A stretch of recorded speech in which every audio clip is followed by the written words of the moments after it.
in aan suurtagal ahayn inaan la fulin karin sharci doorasho qof iyo cod ah kadib waxay soo jeediyeen in doorasho dadban la aado ayagaa ku soo heshiiyey dowladda federaalka iyo dowlad goboleedyada haddana baarlamanka wuxuu ansixiyey doorashadii dadbaneed 17 September waa la socotaan heshiiskaasi wuxuu ahaa heshiiskii loogu talagalay in doorasho lagu galo su'aasha la isweydiinayo waxay tahay haddii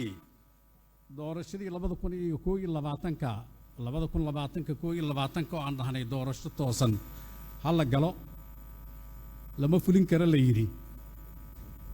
tii hadda lagu heshiiyeyna suurtagal weli noqon weysay in lagu heshiiyo xalka waxaa laga rabaa baarlamanka federaalka waxaan rabnaa markaa dhowr qodob inaan caddayno waxaa laga hadlaa waxaa waaye doorasho ayaa laga hadlaya iyo goormaa la qaban karaa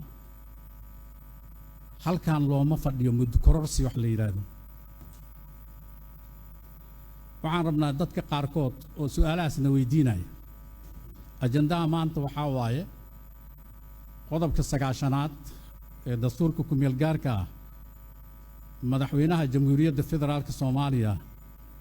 wuxuu u ogolaanayaa golaha shacabka mar walba inuu la hadli karo codsigaas ka yimid madaxweynaha jamhuuriyadda federaalka Soomaaliya ayaad halkan ku fadhidaan kulankan ma aha kulan wadajira ma aha waa kulan uu leeyahay golaha shacabka ee baarlamanka federaalka dhowr jeer halkaasaan ka sheegnay waxaan dhahnay golaha shacabka diyaar uma aha khilaafka inuu ka mid noqdo wuxuu diyaar u yahay xalka mar walba inuu qayb ka ahaado waxaan rabnaa marka saaxiibadaanada sharafta badan senatorska aqalka sare ka socda kulankan waa kulan golaha shacabka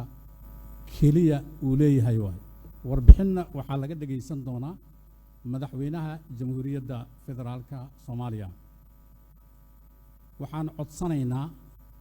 madaxdiinana ay naga codsatay qoraalana la soo diray waa aragteen oo social media email walba lagu soo qoray kulankan inayna qayb ka noqonayn aqalka sare saaxiibadaanada sharafta leh marka waxaan ka codsanaynaa saas inay u fahmaan si aan khilaaf iyo buuq uusan u dhicinna waxaan ka codsanaynaa in kulankan loo daayo keliya golaha shacabka aad iyo aad u mahadsantihiin